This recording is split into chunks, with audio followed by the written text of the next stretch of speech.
হরিপুর জমিদার বাড়ি ব্রাহ্মণবাড়িয়া জেলার নাসিরনগর উপজেলার হরিপুর ইউনিয়নে অবস্থিত।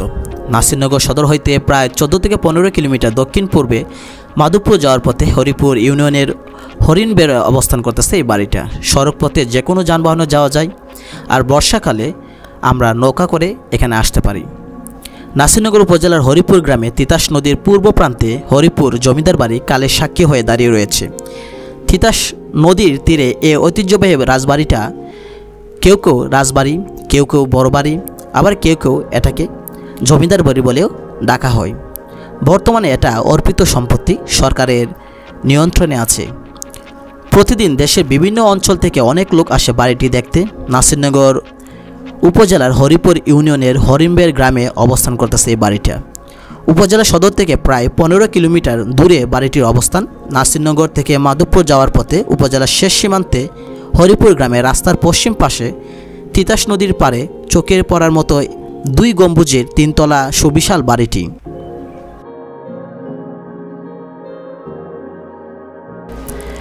জমিদার বাড়ির সামনে মেলার আয়োজন করা হয়েছে। এখানে অসংখ্য দোকানপাট বসেছে। ছোট বাচ্চাদের জন্য খেলনা বা খাবারের দোকান, শরবত, জালমুড়ি, চটপটি এইগুলো নিয়ে বসা আছে, যেগুলো ছোট বাচ্চাদের জন্য খাবারের জন্য। এখানে অসংখ্য মানুষ ভিড় জমেছে। অনেক গাড়ি এখানে রাখা হয়েছে। গাড়িগুলো রাখা হচ্ছে, যারা দূর দূরান্ত থেকে আসছে তারা এই গাড়ি করে আসছে, আবার এই গাড়ি করে চলে যাবে। তো মানুষের ভিড়, অসংখ্য ছোট বাচ্চা মানুষ সবাই এখানে আসছে দেখার জন্য, যে ছোট বাচ্চারা বিশেষ করে এই খেলনা বা খাবারের দোকানগুলোতে ভিড় জমিয়েছে তারা। অর্থাৎ জমিদার বাড়ির প্রবেশের পথেই এই দোকানগুলো করা হয়েছে। এই দোকানগুলোতে মানুষ ভিড় জমাচ্ছে কেনাকাটা করার জন্য।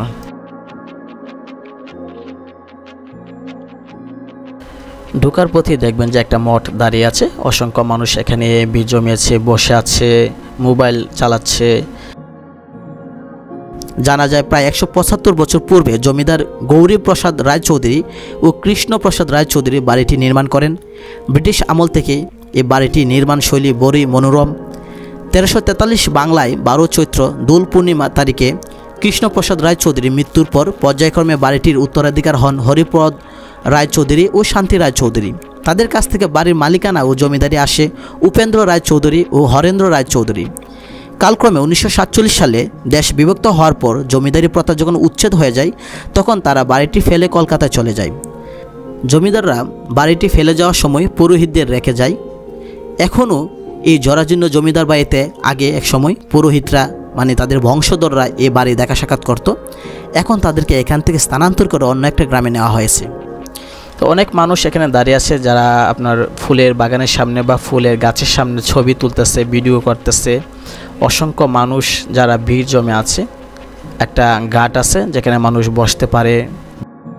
নদীর ঘাটের সিঁড়িগুলো অনেক সুন্দর সংস্কার করা হয়েছে। অসংখ্য মানুষ নদীর ঘাটের সিঁড়িতে আসে, বসে, ছবি তুলে, কেউ আবার গোসল করে, হাত মুখ ধোয়। অনেক সুন্দর লাগে দেখতে। দূর দূরান্তে অনেক দৃশ্য দেখা যায়, প্রাকৃতিক দৃশ্য ভরপুর এই স্থান। যদি নদীতে পানি বেশি থাকে তাহলে আরও অনেক সুন্দর দেখা যায়। মানুষ এখানে ভিড় জমে বর্ষাকালে, তখন নদীতে অনেক পানি থাকে আর দেখতে অনেক ভালো লাগে। অনেক নৌকা আসে এখান দিয়ে, নৌকা চলাচল করা হয় এখান দিয়ে। তো দেখতে অনেক ভালো লাগে। মানুষ আসে, পানির সময় আসে বেশি। যখন পানি থাকে বেশি তখন দেখতে অনেক ভালো লাগে, কারণ পাশ দিয়ে তিতাস নদীর পানি সবচেয়ে সুন্দর লাগে, দেখতেও ভালো লাগে। অনেক মানুষ এসে ভিড় জমায়। নদীর ঘাটে বসে অনেক মানুষ ছবি তুলে, ভিডিও করে। দৃশ্য অনেক দেখতে সুন্দর। বিশেষ করে বিকেলবেলা দেখতে অনেক বেশি সুন্দর লাগে। অনেক মানুষ বিকেলবেলা আসে দেখতে, তখন দেখতে অনেক সুন্দর লাগে। তো সিঁড়ির পাশে যে স্তম্ভগুলো অনেক সুন্দর করে বানানো হয়েছে, এগুলো সংস্কার করা হয়েছে। আগে এগুলো ভাঙা ছিল, এখন করা হয়েছে। তো প্রাসাদের আশপাশে যদি আপনি দেখেন, দেখবেন যে এখানে ছোট ছোট গাছ লাগানো হয়েছে, ফুলের গাছ আছে, অসংখ্য গাছ লাগানো হয়েছে মানুষের সৌন্দর্য দেখার জন্য। জনশ্রুতি আছে মেঘনা তথা তিতাসের পূর্ব প্রান্তে এত বড় বাড়ি আর কেউ নির্মাণ করে নাই। প্রায় 480% জমির উপর প্রতিষ্ঠিত 3 তলা জমিদার বাড়িতে প্রায় 60টি কক্ষ, রংমহল, দরবার হল, দানের গোলা, গোলাঘর, গোয়ালঘর, রান্নার ঘর, নাচঘর, মল, পুকুর, খেলার মাঠ, মন্দির ও সীমানা প্রাচীর রয়েছে। বিশাল আয়তনের বাড়িটির পুরো ভবনে কোথাও কোনো রডের চিহ্ন নেই। লাল ইট সুরকির গাঁথুনি দিয়ে তৈরি করা হয়েছে এই ভবন। দুটি সুউচ্চ গম্বুজ সগর্বে মাথা তুলে দাঁড়িয়ে ঘোষণা করছে জমিদার বংশের ঐতিহ্যের কথা। দেখতে সুন্দর লাগে দৃশ্যগুলো, ভিতরে গেলে অনেক সুন্দর লাগে। তবে 5টার পরে ভিতরে ঢোকার অনুমতি নেই, কারণ 5টার পরে দেখা যায় যে সন্ধ্যার পরবর্তীতে, অর্থাৎ দেখা যায় যে সন্ধ্যার কাছাকাছি সময়ে মানুষ যাতে ভিতরে না থাকে সেদিকটা খেয়াল রাখা হয়। তো অসংখ্য মানুষ ভিতরে ঢুকে দেখার জন্য ভিতরে কী কী দৃশ্য আছে। তো ভিতরে গেলে দেখা যায় অনেক সুন্দর দৃশ্য দেখা যায়, রুমগুলো দেখা যায়, প্রত্যেকটা দরজা জানালা কিভাবে বানানো হয়েছে সেগুলো দেখা যায়। তো দেখা যায় যে ভিতরে অসংখ্য রুম আছে, অসংখ্য জায়গা আছে, যেগুলো দেখলে বোঝা যায় যে সেগুলো অনেক আগের। দেয়ালের আস্তর যদি দেখেন তাহলে বোঝা যায় যে আস্তরগুলো অনেক আগের, যেগুলো সংস্কার করার জন্য কাজ করতেছে। তো আশপাশে মানুষের ভিড়, অসংখ্য মানুষ ঢুকে দেখতেছে। বিভিন্ন জায়গা আছে ভিতরে দেখার জন্য, বিভিন্ন রুম আছে, বিভিন্ন দেওয়ালে কারুকাজ দেওয়া আছে, অনেক দৃশ্য আছে যেগুলো দেখা যায় যে জমিদার আমলে, রাজার আমলে কেমন ছিল বাড়িঘরগুলো সেগুলো বোঝা যায়। তো দেওয়ালে আস্তর দেখলে বোঝা যায় যে এগুলো সংস্কারের প্রয়োজন, এগুলো ভেঙে পড়ে যাচ্ছে এমন লাগতেছে। দেওয়ালে আশপাশগুলো দেখা যায় যে এখনও সে আগের পুরাতন যে স্মৃতি সেগুলো খুঁজে পাওয়া যায় প্রতিটি দেয়ালের আস্তরে। ইটগুলো দেখলে বোঝা যায় যে ইটগুলো অনেক পুরাতন, সেগুলো আমাদের বর্তমান যে ইট সেই ইটের মতো নয়। প্রত্যেকটা দেয়ালে বিভিন্ন ধরনের কারুকাজ করা আছে। প্রতিটি দরজা জানালায় দেখলে বোঝা যাবে যে এই দরজা জানালাগুলো অনেক আগের, তাদের নকশা, ডিজাইন, কারুকাজ বোঝাই যায় যে সেগুলো অনেক পুরাতন, এবং তারা কতটা মজবুত করে বাড়িগুলো বানাইছিল সেগুলো বোঝা যায়, দেখলে বোঝা যায় যে এগুলো। এই পথে দিয়ে 2 তলায় ওঠার সিঁড়ি, তো এটা বন্ধ রাখা আছে, তালা দেওয়া আছে। 2 তলার ওঠার 6 দিকে 6টি সিঁড়ি ও 3 তলার ওঠার 2 দিকে 2টা সিঁড়ি। বাড়তি পশ্চিম উত্তর কোণে 6টি বেডরুম এবং মলপুকুরের পূর্ব পারে 4টি ও পশ্চিম পারে 4টি বেডরুম রয়েছে। বাড়ির পশ্চিম দিকে তিতাস নদীর পারে পাকা গাটলার, উত্তর দিকে কৃষ্ণপ্রসাদ রায়চৌধুরী ও দক্ষিণ দিকে গৌরীপ্রসাদ রায়চৌধুরীর সমাধি মঠ রয়েছে। তো এর পাশ দিয়ে এই যে দৃশ্যগুলো সেগুলো হচ্ছে গিয়া প্রত্যেকটা দরজা অনেক সুন্দর করে কাজ করা, বা এগুলো তালা দেওয়া আছে। এখন দরজাগুলো দেখলে বোঝা যায় সেগুলো পুরাতন, আর আগের দরজা এখন নাই। কিছু দরজা তারা সংস্কার করছে, বা দেখা যায় 20-25 বছর আগেও অনেক দরজা পাল্টানো হয়েছে, যার কারণে যে দরজাগুলো দেখা আছে সেগুলো কিন্তু 175 বছরের যে আগের দরজা কিন্তু নয়, সেগুলো পরবর্তীতে পাল্টানো হয়েছে। কিছু কিছু দরজা আছে যেগুলো এখনও আগের, ডিজাইন বা নকশা দেখলে বোঝা যায় যে দরজাগুলো কখন বানানো হয়েছিল। কারণ জমিদার আমলে, রাজার আমলে আজ থেকে 175 বছর আগের দরজা আর এখনও দরজার মধ্যে পার্থক্য আছে। তো পাশ দিয়ে ভিতরে ঢুকলে অনেক দৃশ্য দেখা যায়, অনেক জায়গা আছে দেখার জন্য। জানালাগুলো ভেঙে পড়ে আছে, দরজাগুলো দেখা যায়, দেয়ালের আস্তরগুলো, ইটগুলো দেখলে বোঝা যায় সেগুলো অনেক পুরাতন আমলে। অনেক কিছু লুকায়িত আছে এই দৃশ্যের মধ্যে। তো 2 তলা ওঠার জন্য যে সিঁড়ি সেগুলো বন্ধ রাখা হয়েছে, মানুষকে ওঠার জন্য অনুমতি দেওয়া হয় না। তবে বিশেষ প্রয়োজনে কেউ যদি যেতে চায় তাহলে ওঠা যায়। তো এই যে দেখা যায় দেয়ালগুলো ভেঙে পড়ে আছে, আস্তরগুলো পড়ে আছে, ইট কংক্রিট পড়ে আছে। তো বেশিরভাগ ক্ষেত্রে দেখা যায় এগুলো যে আগের, যেগুলো পুরাতন সেগুলো দেখলে বোঝা যায় যে আস্তর দেখলে বা ইট দেখলে বোঝা যায় সেগুলো আগের। আর কিছু কিছু আছে যেগুলো সংস্কার করা হয়েছে, পরবর্তীতে দেখা যায় 20-30 বছর আগে যুক্ত করা হয়েছে। আগে এইদিকে মানুষ থাকতো, 30টা পরিবার ছিল, এই 30টা পরিবার এইখানে বসবাস করত। পরবর্তীতে তাদেরকে এখান থেকে উঠিয়ে নেওয়া হয়েছে এবং অন্য একটা জায়গায় গুচ্ছগ্রাম বলে তাদেরকে সেখানে স্থানান্তর করা হয়েছে। যে 30টা পরিবার ছিল হিন্দু পরিবার, তারা এখান থেকে তারা 70 বছর ধরে এখানে বসবাস করত। তারা এখানেই থাকতো, এখানেই তাদের বসবাসের জায়গা। পরবর্তীতে এটা সংস্কার করার জন্য কর্তৃপক্ষ সরকার যখন হাতে নিল, তখন তাদেরকে এখান থেকে সরিয়ে দিয়ে পাশে, অর্থাৎ হরিণবের পের হয়ে পাশে তাদেরকে কি করা হয়েছে যে গুচ্ছগ্রাম করে তাদেরকে বাড়ি করা হয়েছে, এবং তাদেরকে সেখানে একটা করে বাড়ি দেওয়া হয়েছে এবং সেখানে ট্রান্সফার করা হয়েছে। এখন তারা সেইখানে থাকে এবং ওইটাকে গুচ্ছগ্রাম নামে সবাই ডাকে। তো যে 30টা পরিবার ছিল এখন কিন্তু সেই পরিবার নাই, এখানে সবগুলো এখন তালা দেওয়া হয়েছে। আগে তারা এখানে থাকতো, যার কারণে দেখা যায় যে অনেকগুলো দরজা জানলা তারা থাকতো বলে সংস্কার করছে বা মেরামত করছে। 20-25 বছর আগে তারা এগুলো ঠিকঠাক করছে। আর কিছু জিনিস আছে দেওয়াল বা কিছু দরজা জানালা কাজ দেখলেই বোঝা যায় সেগুলো সংস্কার করা হয় নাই, মানে সেটা 175 বছর আগে যে ছিল সেটাই আছে। তো আপনি লক্ষ্য করলে দেখবেন যে এটার ভিতরে, রাজবাড়ির ভিতরে গলি আছে অনেক। আপনি দেখা যাবে যে একটার ভিতর দিয়ে আরেকটা গলি আছে অনেক, আপনি একটার ভিতর ঢুকলে আরেকটা জায়গা দেখতে পাবেন। অর্থাৎ ভিতর দিয়ে একটার ভিতর দিয়ে আরেকটা অসংখ্য পথ রাস্তা বানানো হয়েছে যেগুলো দিয়ে চলাচল করা যায়। তো দূর থেকে যদি দেখা যায় যে খুবই সুন্দর একটা দৃশ্য। ভিতরে কিছু গাছ আছে, নারকেল গাছ, আম গাছ কয়েকটা আছে, যেগুলো যারা থাকতো পরিবারগুলো তারা এই গাছগুলো লাগিয়েছে। তো এখন এগুলো সংস্কারের অভাব, যার কারণে ভিতরের বেশিরভাগ অংশ ভেঙে পড়ে আছে। দেয়ালগুলো এতটা সুন্দর না বা এতটা ভেঙে পড়ে গেছে যে মানে আস্তর দেখলেই বোঝা যায় যে এগুলো এখন ধ্বংসস্তূপ হয়ে দাঁড়িয়ে রয়েছে বা ভিতরে তেমন কিছু নাই। এগুলো ভিতরের অংশগুলো বেশি ভেঙে আছে, এগুলো সংস্কারের প্রয়োজন। এখান দিয়ে আমরা যদি খেয়াল করে দেখি যে রুমগুলো ভিতরে যে ভাঙা বা বেশিরভাগ দেখা যায় ইটগুলো নষ্ট হয়ে গেছে, দরজা জানালা নাই, কারণ এগুলো সংস্কার করা হয় নাই বা এগুলোতে তারাও তেমন, যারা যে পরিবারগুলো থাকতো তারাও তেমন বেশি যত্ন নেয় নাই, যার কারণে এইগুলো বেশি ভেঙে পড়ে আছে। তো বেশিরভাগ অংশই দেখবেন যে ইট পাথরগুলো তেমন আগের মতো নেই। তো এখানে যদি খেয়াল করে দেখেন যে দেখা যায় এখানে একটা ফুলের টব দেওয়া আছে। তো এটা ফুলের টব না, বলতে গেলে এটা হচ্ছে কি আপনার এমন একটা জায়গা এখানে যে একটা গাছ লাগানো হতো এখানে, যেহেতু এখানে হিন্দু পরিবার থাকতো তাই এটা সম্ভবত তারা এখানে তুলসী গাছ বা অন্য কোনো গাছ লাগানো হয়েছিল। তো আপনি যদি খেয়াল করে দেখেন যে দেওয়ালগুলো যে সৌন্দর্য, যদি আপনি খেয়াল করে দেখেন যে সেই সৌন্দর্য আগের মতো নাই, বেশিরভাগ অংশ দেখা যায় ভেঙে পড়ে স্তূপ হয়ে রয়েছে। তো প্রচুর মেরামতের প্রয়োজন। আর দেওয়ালগুলো দেখলেই বোঝা যায় যে এগুলো এমন একটা স্তূপ হয়ে দাঁড়িয়েছে যে অসংখ্য দেয়াল এখন মানে ভেঙে পড়ার মতো অবস্থা হয়ে আছে। তো আপনি যদি দেখেন যে বিশাল একটা জায়গা, এখানে সিঁড়ি আছে 2 তলা ওঠার জন্য। এই সিঁড়িটা তারা বন্ধ রেখেছে যাতে মানুষ 2 তলা না উঠে। আগে উন্মুক্ত ছিল, 2 তলা উঠা যেত, এখন 2 তলা যাতে কেউ না যেতে পারে তাই এই সিঁড়িগুলো বন্ধ রাখা আছে। আর 2 তলাতে কিন্তু অনেক সুন্দর দৃশ্য দেখার মতো আছে জায়গা। আপনি যদি খেয়াল করে দেখেন যে যদি যান তাহলে বুঝবেন যে 2 তলা সিঁড়ি যদি খোলা থাকতো তাহলে আপনার 2 তলার মধ্যে অনেক রুম আছে যেগুলো দেখার মতো।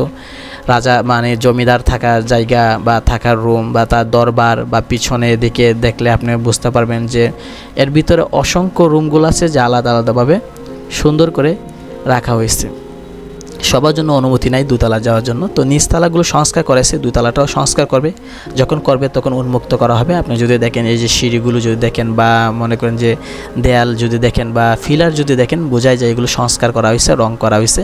আর এইগুলো মানে দেয়াল ঠিক রাখার জন্য নতুন করে সিঁড়ি বা নতুন করে ইট লাগানো হয়েছে যাতে বিল্ডিংটা আরও মজবুত থাকে, ভেঙে যাতে না পড়ে। আর কিছু কিছু যে সংস্কার করার পরে যে দরজাটা বা মানে আস্তরটা আগের মতোই রেখেছে যাতে সংস্কার করার পরও যে নকশা বা কারুকাজ যেন নষ্ট না হয় বা এগুলো যেন থাকে, এগুলো তারা দেখে রেখেছে।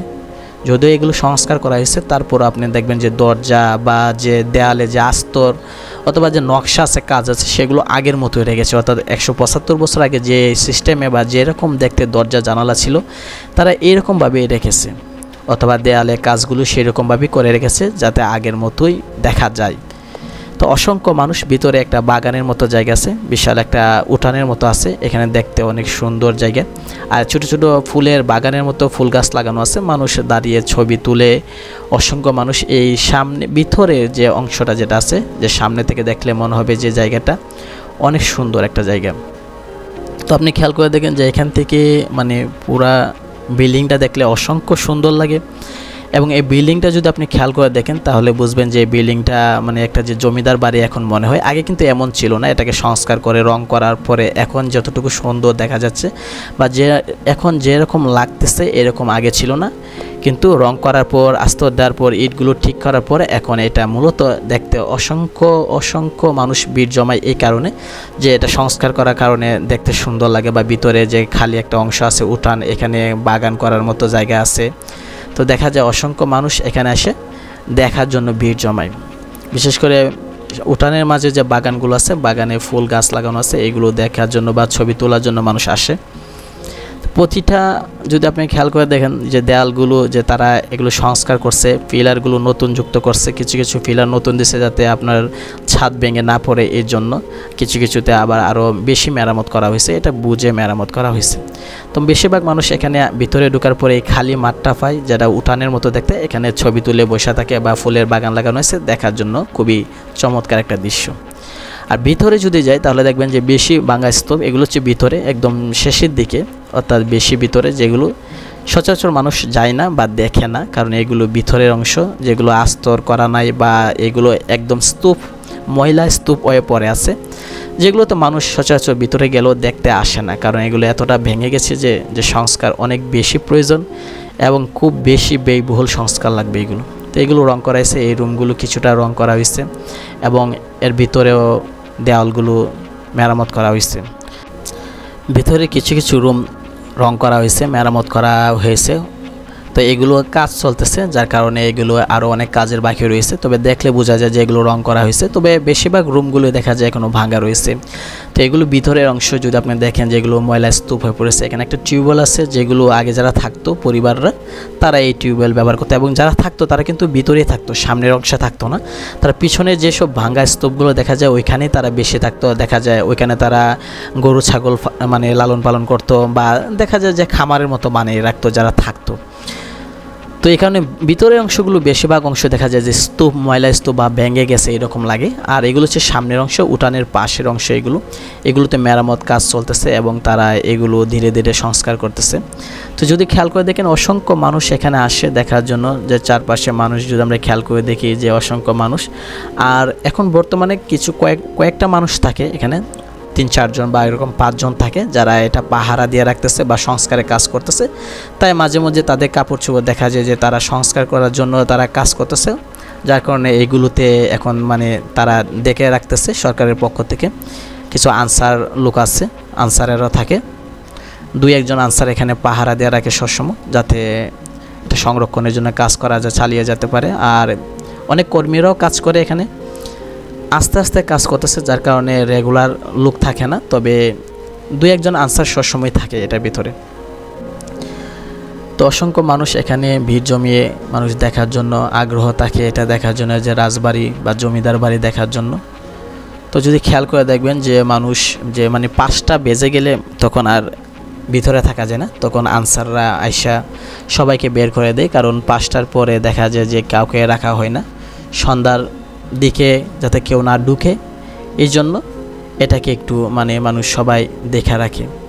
তো এখানে দেখেন খেয়াল করলে যে মানুষ সবাই দলে দলে বের হয়ে যাচ্ছে, কারণ 5টা বেজে গেছে, 5টা বেজে গেলে ভিতরে থাকা নিষেধ। আনসাররা আয়সা সবাইকে খুঁজে খুঁজে বের করে দিচ্ছে যে আপনারা বের হন, কারণ সময় নাই, সন্ধ্যা দিকে হয়ে গেলে 5টা 5:30টার দিকে মানুষ আর রাখা যায় না ভিতরে, কারণ অনেক সময় দেখা যায় অনেক ধরনের দুর্ঘটনা ঘটতে পারে, অনেক ধরনের অনেক ঝামেলা হতে পারে, এই কারণে ভিতরে রাখে না। তবে এই যে প্রাসাদের সামনে যে অংশ আছে এখানে থাকতে পারবেন আপনি, কিন্তু প্রাসাদের ভিতরে ঢুকতে পারবেন না 5টা 5:30টার পরে। ভিতরে না ঢুকলেও আপনি সামনে যে প্রাসাদের সামনে যে বাগান আছে, ফুল গাছ আছে, বা আপনার প্রত্যেকটা গলি আছে, এই গলিতে আপনি যেতে পারবেন। বা সামনে যদি যান তাহলে দেখবেন যে নদীর ঘাটে সিঁড়ি আছে, ওইখানে মানুষ ভিড় জমায়, সন্ধ্যা 6টা 7টা পর্যন্ত থাকতে পারবে, কোনো সমস্যা নাই। কিন্তু ভিতরে 5টা বা 5:30 এর ভিতরে ক্লিয়ার করে ফেলে। তো যদি খেয়াল করে দেখেন যে সবাইকে বের করে দেওয়া হয়েছে, তারপরও তারা মানে বাহিরে, অর্থাৎ ভিতরে না ঢুকলেও বাহিরে অংশটা তারা ঠিকই ভিড় জমিয়ে আছে, কারণ অনেক মানুষ দূর দূরান্ত থেকে আসে, অনেকে আবার বিকেল বেলায় বেশি আসে, যে 4টা 4:30 বা 5টার দিকে আসে, কারণ মানে দূর দূরান্ত তো, যার কারণে দেখা যায় মানুষ আসে যে বিকেলবেলা রোদ বেশি থাকলে ঝামেলা, এই কারণে বিকালে পরন্ত রোদেই বেশি মানুষ আসে। এই কারণে এখন বাহিরে মানুষ দাঁড়িয়ে রয়েছে, সবাই বাহির থেকে দেখতেছে, কারণ ভিতরে ঢোকা তো বন্ধ করে দেওয়া হয়েছে। তো বাহিরে অনেক কিছু আছে দেখার জন্য, নদীর ঘাটে সিঁড়ি আছে বা বাগান আছে, বা দুদিকে 2টা মঠ আছে, যেগুলো দেখতে অনেক সুন্দর, অনেক প্রাচীন আমল থেকে এগুলো মঠগুলো আছে। তবে এগুলো সংস্কার করা হয়েছে। তো আপনি যদি খেয়াল করে দেখেন যে আশেপাশে ছোটো ছোটো বাগান আছে, অনেক মানুষ এই বাগানের সামনে দাঁড়িয়ে ছবি তুলে বা দেখে। তো অসংখ্য মানুষ এখানে আসে, বিশেষ করে মানুষ ছবি তোলার জন্য বা মনে করেন যে একটু সময় কাটানোর জন্য আসে, যার কারণে দেখা যায় যে ফুলের আশেপাশে বা বাগানের আশেপাশে অথবা সিঁড়িতে, নদীর ঘাটে সিঁড়িতে মানুষ ভিড় জমায়। তো অসংখ্য মানুষ গাড়ি নিয়ে আসছে, তো দেখা যায় যে মানে গাড়ি রাখার জন্য আলাদা জায়গা আছে, মাঠ আছে, ওইখানে সবাই গাড়ি রাখে। তো এই যে দেখেন যে একটা পিছনে মঠ দেওয়া আছে, এই মঠগুলো মানুষ মানে দেখার জন্য, দুইটা মঠ আছে দুই দিকে, বা নদীর ঘাটেগুলো অনেক মানুষ জমায়। তো এই যে নদীর আশপাশে দেখলে অনেক বিস্তার প্রান্তর, কোনো বাড়িঘর নাই, মানুষ এখানে আয়সা এদিকে দেখে। বিশেষ করে যে নদীর পানি যখন বেশি থাকে, মানে বর্ষাকালে পানি বেশি থাকে, তখন মানুষ আসে। পাশে রাজবাড়ির বা জমিদার বাড়ির পাশে আপনি দেখবেন একটা অনেক মাঠ আছে, অনেক বড়, এখানে মানুষ খেলাধুলা করে, যে আশেপাশে যে ছেলেরা আছে, গ্রামের ছেলেরা, তারা এখানে আসা খেলাধুলা করে। তো এই যে একটা মঠ দেখা যায়, আর ওইদিকে একটা মঠ আছে, দুই দিকে দুইটা মঠ আছে। বাড়িটি দেখার জন্য এখনও দেশে বিভিন্ন স্থান থেকে লোকজন বনভোজনে আসে। বিশেষ করে বর্ষা মৌসুমে তিতাসে যখন পানি থই থই করে, তখন বাড়িটির সৌন্দর্য আরও বেড়ে যায়। বাড়িটির সংস্কার আগে তেমন করা হয়নি, তবে বর্তমানে কিছু সংস্কার করা হয়েছে, রং করা হয়েছে। ধীরে ধীরে এর কাজ চলমান রয়েছে। ধীরে ধীরে বাড়িটি তার সৌন্দর্য আগের মতো ফিরে আনার চেষ্টা করা হচ্ছে। একসময় ঐতিহ্যবাহী নৌকাবাজ প্রতিযোগিতা হরিপুর জমিদার বাড়ির নদীর ঘাট থেকে শুরু হতো। এ বাড়িতে মধুমালতী, গেটুপুত্র কমলা, নায়ুরী সহ অনেক ছবি নির্মাণ করা হয়েছে। রোদ থাকলেও তেমন বোঝা যায় না। তো বিস্তার মাঠ থাকার কারণে এখানে যে নদীর ওই পারে দেখা যায় যে আপনার কোনো মানুষ নাই বা কোনো বাড়িঘর নাই, যার কারণে এখানে এটা হাওরের মতো থাকে। তো অসংখ্য মানুষ এখানে দেখা যায় যে বাহির থেকে দেখতে ভালো লাগে, কারণ বাহির থেকে দেখতে অনেক সুন্দর লাগে। মানুষ ভিড় জমায়, বিশেষ করে ওই যে ফুলের বাগানগুলো বা সিঁড়ির কাছে মানুষ বেশি ভিড় জমায়। ভিতরে ঢুকবার অনুমতি না দিলেও বাহির থেকে অনেক কিছু দেখা যায়। তো যদি খেয়াল করা যায় যে পরন্ত বিকেলবেলা, যেহেতু এখন মানে 5:30টার কাছাকাছি বাজে, তাই দেখা যায় যে অসংখ্য মানুষ এই যে নদীর ঘাটে আসে ছবি তোলার জন্য। কারণ বেশিরভাগ ক্ষেত্রে দেখা যায় দুপুরবেলা হলে বা 3টা-4টার দিকে হলে রোদ থাকার কারণে ছবি তেমন ভালো আসে না। তবে 5টার পরে বা 5:30টার পরে দেখা যায় যে ছবি তোলা অনেক সুন্দর আসে। বেশিরভাগ মানুষ এখানে ছবি তোলার জন্য আসে। আর 2-1জনকে দেখা যায় এখানে যে তারা মানে গ্রামের মানুষ, তারা গোসল করার জন্য আসছে।